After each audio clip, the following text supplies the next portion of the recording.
Today for this oral history presentation, we have Mr. Wallum. Mr. Wallum, if you will, give us your full name and your date of birth. Joseph Richard Wallum, born August 14th, 1925. Okay, Mr. Wallum, and if you will, give us a brief detail about your upbringing up until the time you enlisted in service. I was the youngest child in a family of 5, plus my mom and dad, and I lived just a normal life of a youngster. Went on through my school years wanting to become an air pilot, a plane pilot. When I went into the military, and I tried and found out that after the examination, I found that I was just not able to pass on all the requirements that was listed due to my poor health. And so I decided, well, I'm not going to list my name here so that they can call me and just put me where they want me to be. So I just kind of forgot about it and decided, well, I'll try and enlist and maybe get involved with what I want to be involved with. So I did, and went to the Air Force, and the examination they gave me was very thorough as far as question and answers are concerned, and checking my health, and it was doing really well. I passed everything, and ready to sign on into the service as an airline pilot. And when I got to the point where they asked me specifically what it is that I wanted to do in the military, I said, I want to be a pilot. And they said, well, I'm sorry, you're not going to be able to do that because in your testing, you recognize that there's some sort of something that bothers you, and you just can't dismiss it, and it just upsets your body in a way that we just don't want to enlist you as an airplane pilot. And I said, well, then let's quit. And they said, well, you're already enlisted now, so you'll go on home and we'll call you when we're ready for you to report. And I didn't know what they were talking about, so I just plain left. Got home and thought about it. Well, the Army doesn't want me, I'll go into the Marine Corps. So I went off to find a way that I could enlist as a U.S. Marine. And there was a place in Indianapolis where I could sign up, which I did. And they put me through the examination, physical and mental, and I passed everything fine. So then I was listed into the Marine Corps.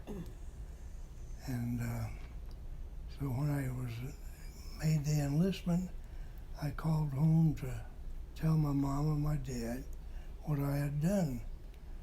And my mom told me, well, you can't do that because you have enlisted in the Army Air Force. I said, well, I didn't do they wouldn't accept me. I wasn't really enlisted. Well, they say that you're a member of that now, and you're to report to the station to get your travel instructions. And I said, well, I'm not going to do it because I'm enlisted as a Marine, so I'll wait until the Marines tell me what to do, which I did.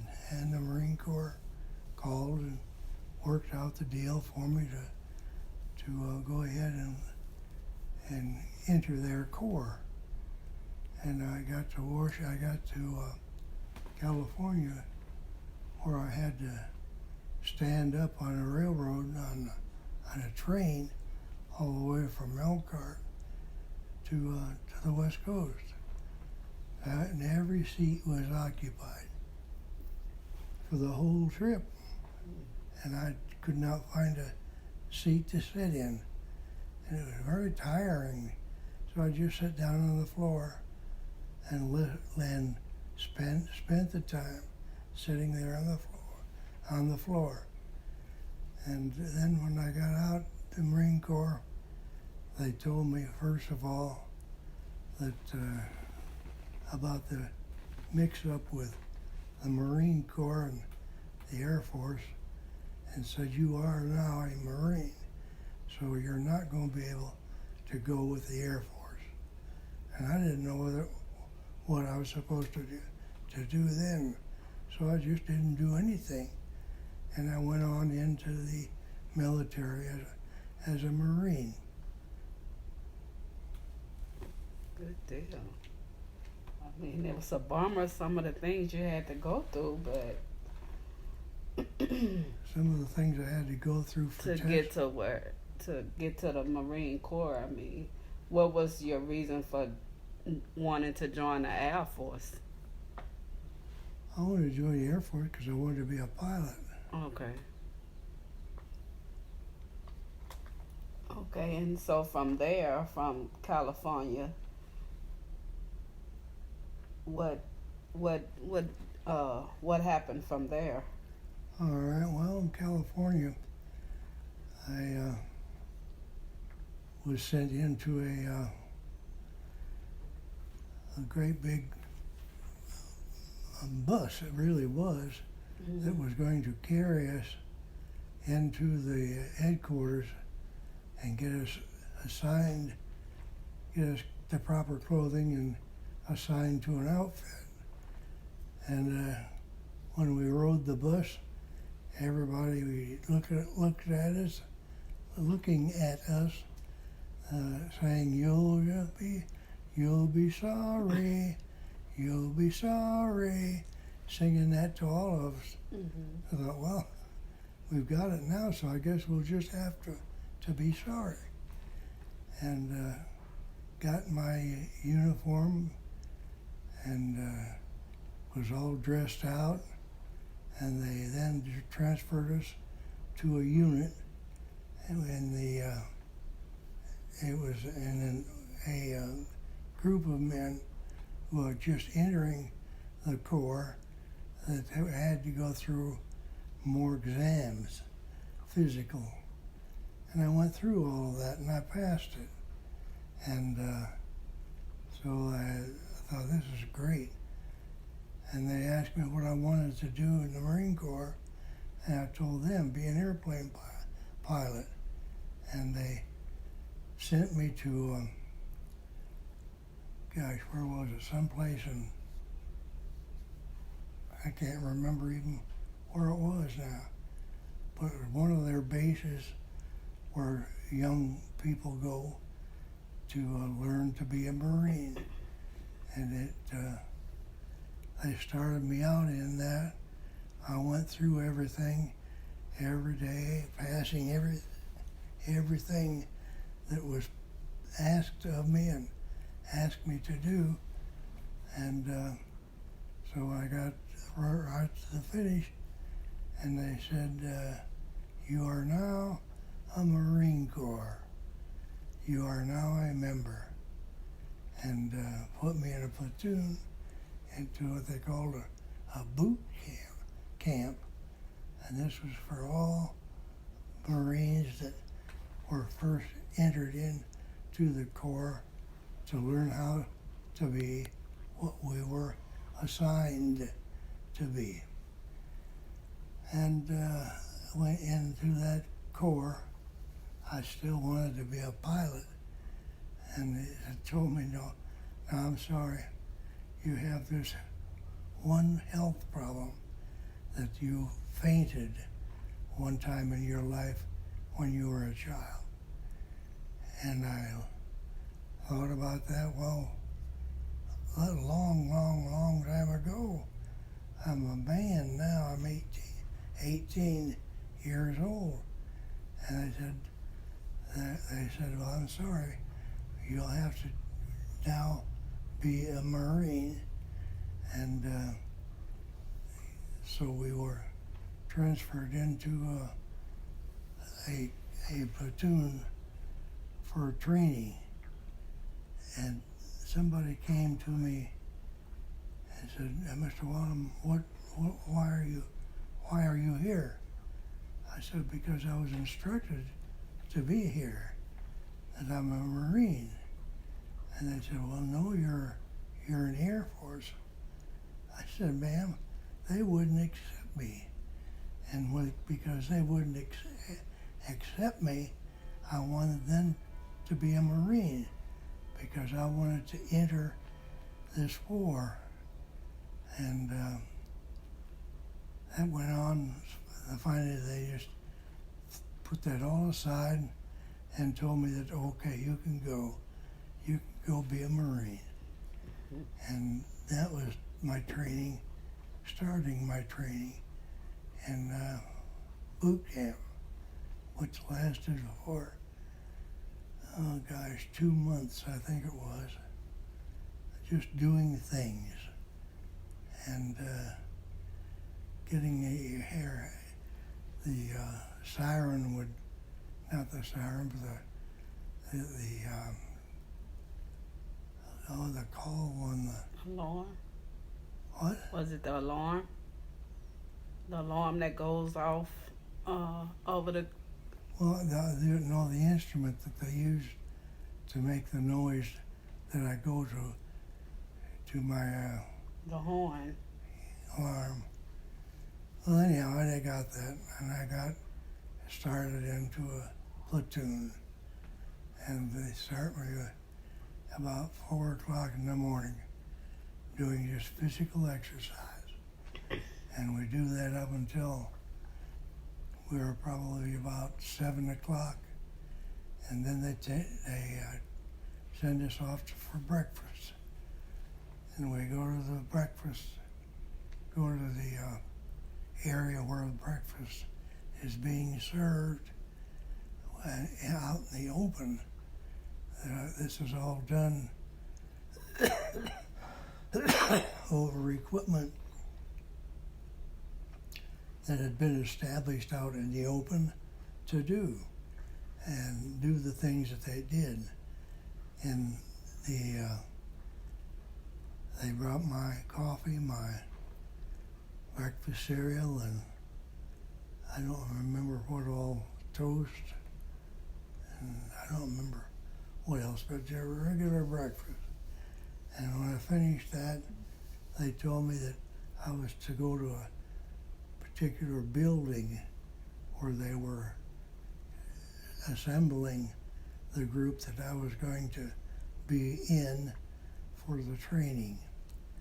And when I got there were a lot of fellows that, like me, that had just gotten started into the Marines. And I went through that training for about, I think it lasted about, 5-6 months, something like that. And that was very difficult training. I mean, they really did train you, and you learned how to do various things with your body as far as protecting yourself. And I passed through all of that and the testing, and then I went in. I wasn't able to swim because I couldn't float. And I just couldn't swim. So they held me over into a group that had to learn how to do that. That was the only thing in the testing that I was not able to conquer. And so I got involved in that and learned how to swim. And I learned quickly when they just threw you in the water and you had to swim. And I didn't want to drown, so I know that I bobbed up and down 2 or 3 times, and they saw that I was not able to get my body erect to the point of floating. So one of them came and lifted my body to where it's smooth on top of the water and told me to hold my breath, and I did, and I floated. And that was the beginning of my learning. Mm-hmm. And from that point on, I did learn how to swim, and that lasted not long, maybe 1 month. So then after that, they transferred me off into a unit where I'm really enlisted now in the Marine Corps and assigned to this boot camp, and went through all the training there and exercises that I had to learn there and to be able to do. And we would rise up in the morning, again about 7 o'clock, go out and do our physical exercise. And after we did our exercise, we would come back in and we would be assigned to a particular project. Like you're going to do something. And I had no idea what this was all about. What was I supposed to do? And they got about, maybe a half a dozen of us in a group, and the instructor showed us what we were supposed to be able to do. And it was just a matter of working on your body to get your body to do what you tell it to do. And that worked. My body started doing these things, and I entered that. I just continued on in that phase of my learning, and then I was finally ended after about, I don't know how long, a long period of time, and was assigned to a unit. We just called a unit, and sent off into an area for more detailed information. And there they saw that I wanted to be an airplane pilot, and so they sent me on into the Air Force, Marine Corps Air Force. And then I went into someplace in Oklahoma. I can't think now. It was a place where they taught you to be a Marine Air Force, in the Air Force. And one morning after I had been there for maybe a week or so, I had been assigned to a patrol that is a patrol to walk around through the area carrying my rifle and just protecting against the possibility of anybody being mixed up with us that were not really learning how to be a Marine. They were just an enemy that had infiltrated our unit, and we had to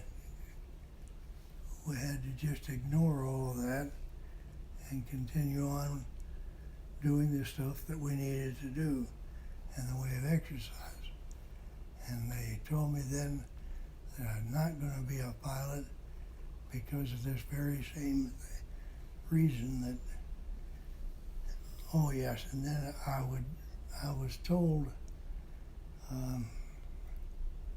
gosh, I don't remember now, way back in the beginning of my encounter with the Marine Corps, that I was at the air base, and I called home to tell my mom and dad where I was and what I was going to do, and they said, well, you can't because you're in the Marine Corps, you're in the Air Force. And I was very confused about the whole thing. And finally said, well, I'm just going to go ahead and do what the Marines want me to do.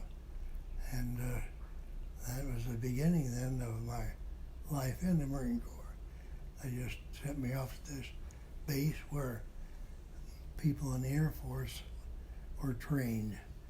And it was in, I can't think,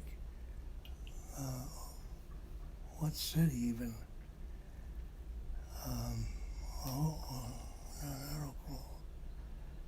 I don't remember right now. Okay. It was the beginning force of, anyhow. Was that when you were in California? No, you had gone to Oklahoma? Where? Oklahoma? Alabama. That's Alabama. it, yeah. Okay. At their station in Alabama. And this particular day, after that experience of talking with my mom and learning that I was actually in the Air Force, I wasn't allowed in both the Marine Corps and the Air Force. And as I say, they just accepted me in the Marine Corps, as I wasn't even involved with the Air Corps. So there I was, into both Air Force and Marine Corps, but learning to be a Marine. And they put me on guard duty, walking through the compound, encircling the compound, rifle over my shoulder, walking along, not really knowing what I was supposed to do except walk around here. And they told me that they would advise me if I'm expected to do anything in particular. And they didn't do that, so I just started following a group of men around this circle, and the sun was shining so bright, and it was just really, really causing me a problem with my eyesight.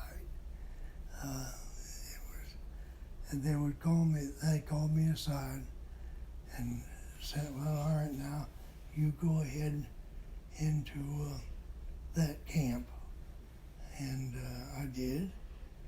And it was there that they told me that I was not able to become a pilot because my eyesight was so bad that they couldn't accept me as a pilot. But you can go on into the Air Force ground school and encounter what you're supposed to do there. So then I went to that school and learned how to be like, trying to think what they call it. I was promoted to be a corporal and was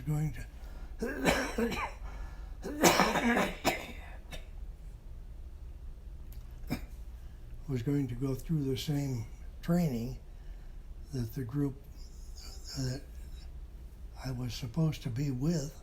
I went into that group and went through the exercise, and that all ended when they found out that where I was and why I was there, and they told me that I had been instructed wrong, that I was actually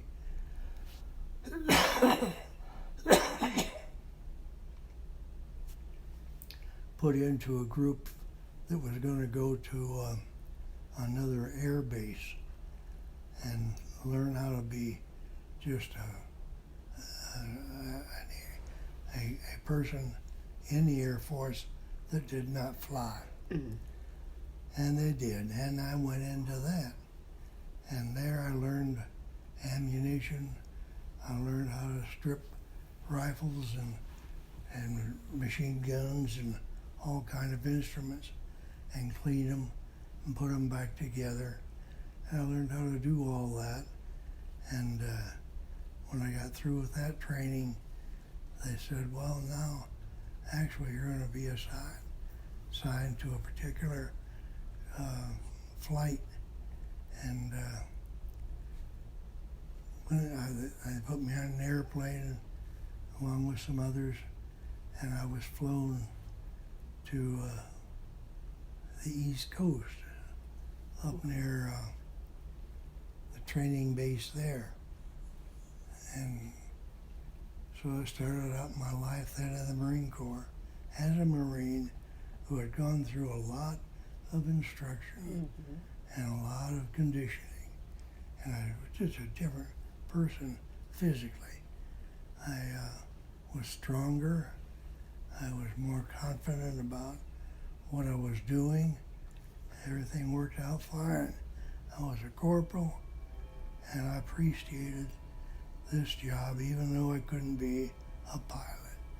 I was still involved. And that went on for close to a year. And this was during the war, but I was still being trained here in this country. And one of the times that I remember in training, and there were many things that occurred that I could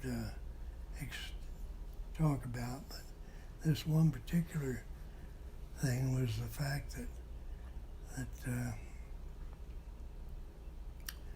they tried to get me to, gosh, I can't remember what you would call it, tried to get me to do something I did not want to do, and I didn't do it.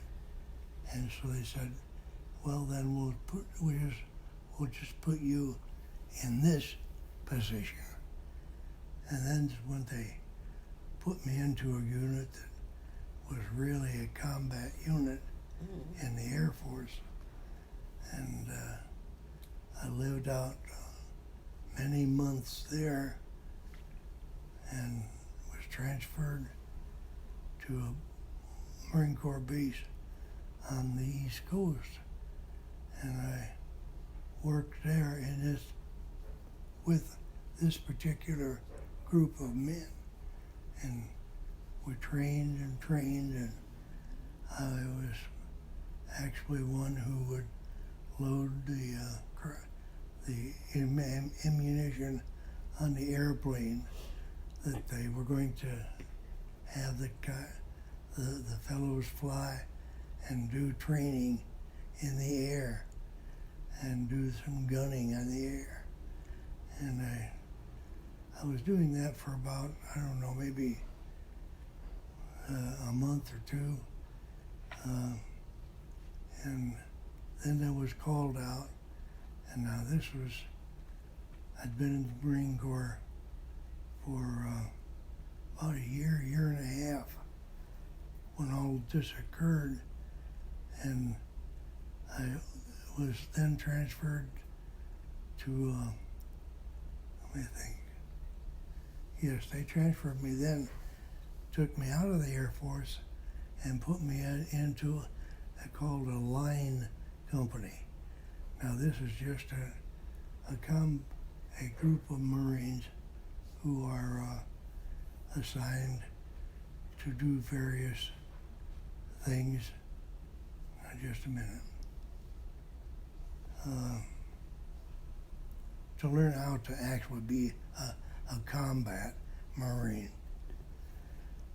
And I don't remember what it was now, where I went, but I was in here for some period of time and learned a lot of things, how to take care of my body and do various things with my body. And they sent me then to another base on the East Coast, and I joined a group of Marines in a unit. Gosh, I don't remember what we were called, but we were a group who was shipped off into, we had to go to the West Coast first, transfer us there, and there again, we went into this crazy training for a short period of time, and we would train as a unit, working together to defeat other units in the war. And it was there that I don't remember what all happened, but anyhow, I was then transferred from there with this unit to Hawaii, and went into the training with the 4th Marine Division on Maui. And the war was still at its peak, but we were ready, getting shipped off. We were going to be in an area fighting with our weapons and everything after the training that they had given us here. And lo and behold, the end of the war occurred. And I was in this unit which had been transferred from Maui to, I forget what island it was now, in this base anyhow, where we were going to be actually a unit that was going to move off into some other area as a unit and go through an operation that they had trained us to do.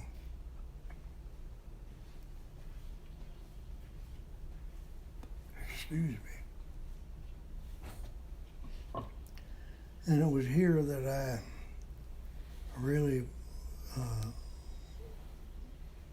me think, can't think what we called it now, but it was a group of Marines anyhow that we were flown, by airplane taken to China, and found out really what they planned was we were going to go into China, and when the Marines had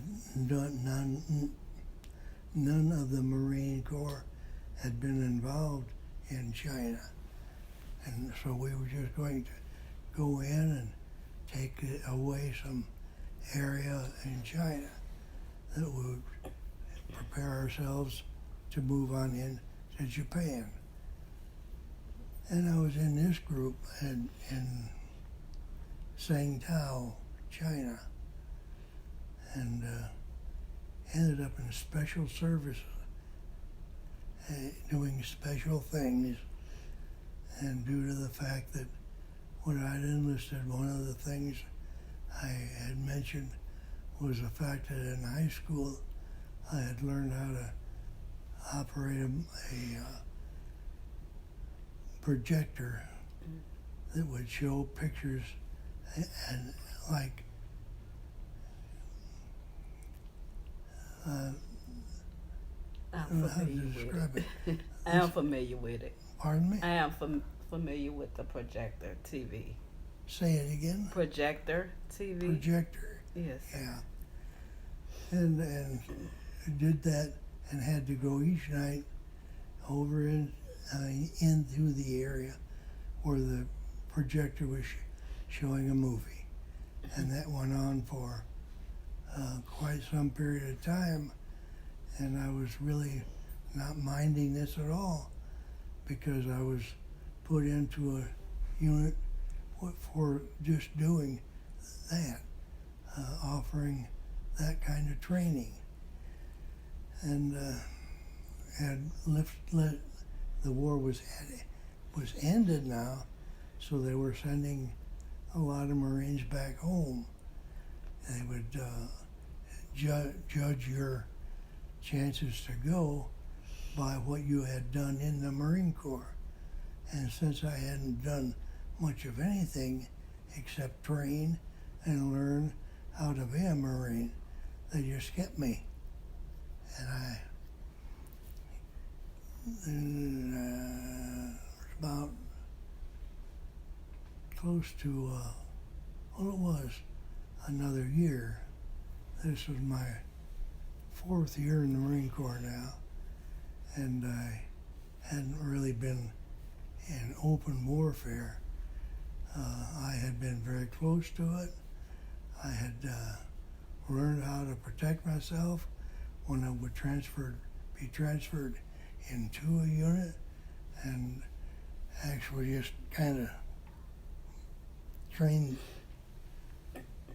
doing the things that I would have to do as a combat Marine. And they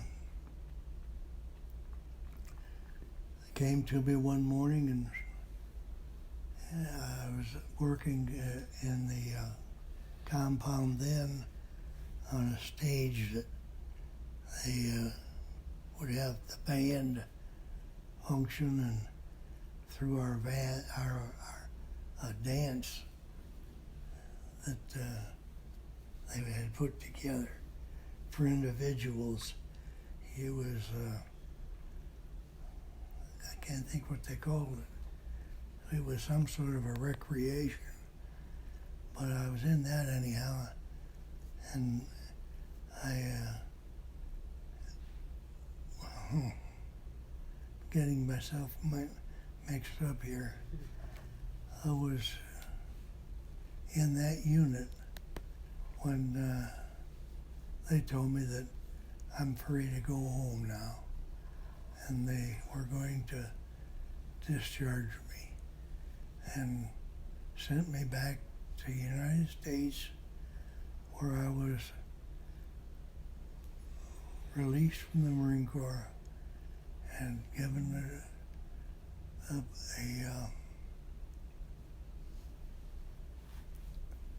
instruction on how to get back to Elkhart, Indiana, my home, which I did. Got back there and got home. So I'd been through all of this, and I trained and did a lot of training under full ammunition with actual ammunition being shot over my head, over the top of me now, and through some of the training. And then I've gone through some very, very close to me anyhow.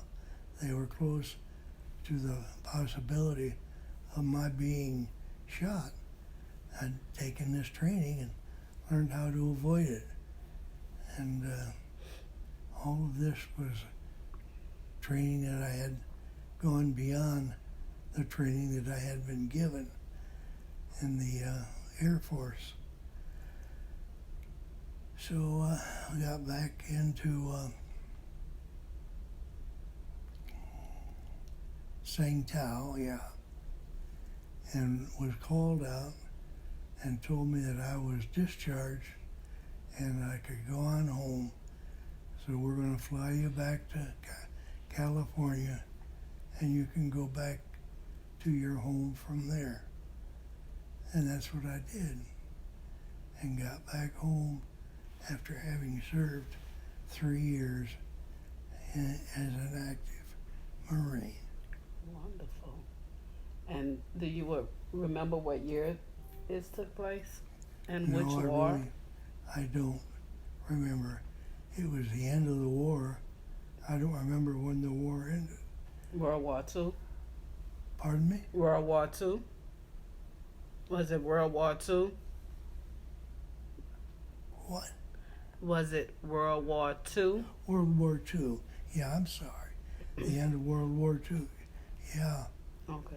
And when I got back home, Mom and Dad were there at the airport to greet me. Oh, wonderful. And I was a totally different person from what I had been. Mm-hmm. With all the training I'd been through, I was just an absolutely different person than I had been when I left. And it was difficult to accept that. The fact that I was supposed to do things that to me just didn't make sense. And I didn't want to do these things as a civilian. And I had a long period of time to have to learn how to become another citizen.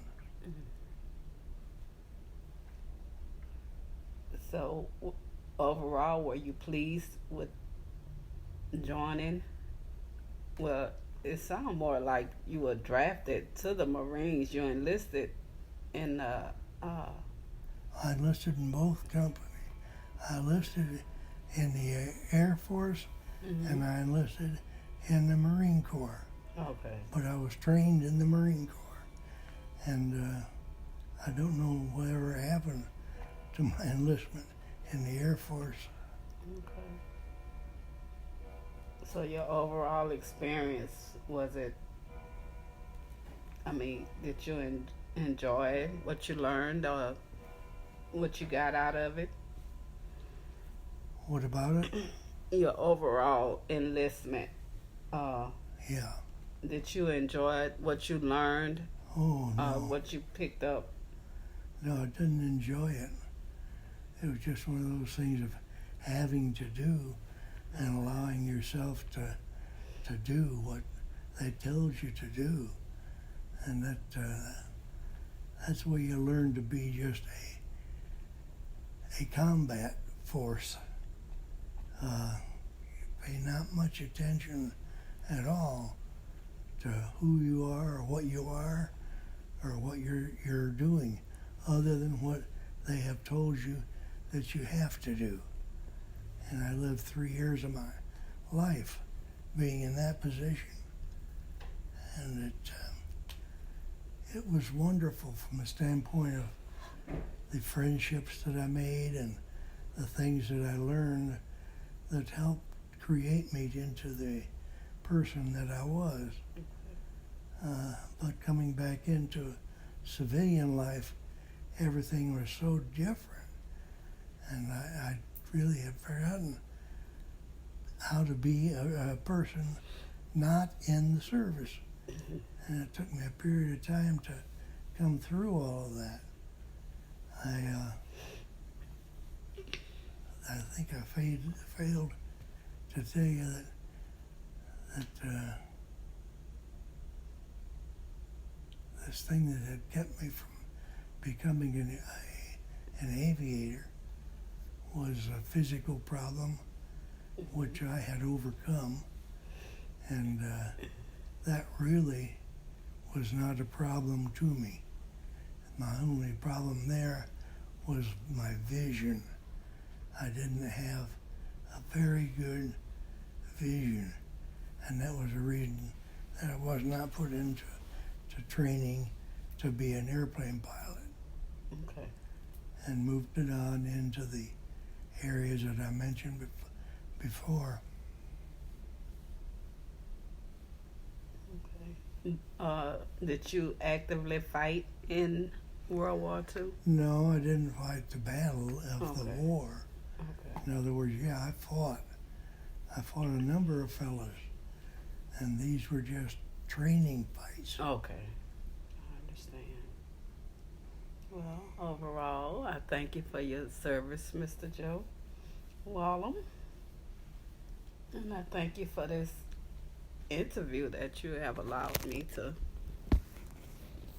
learn more of your experience with the Marines. You're welcome.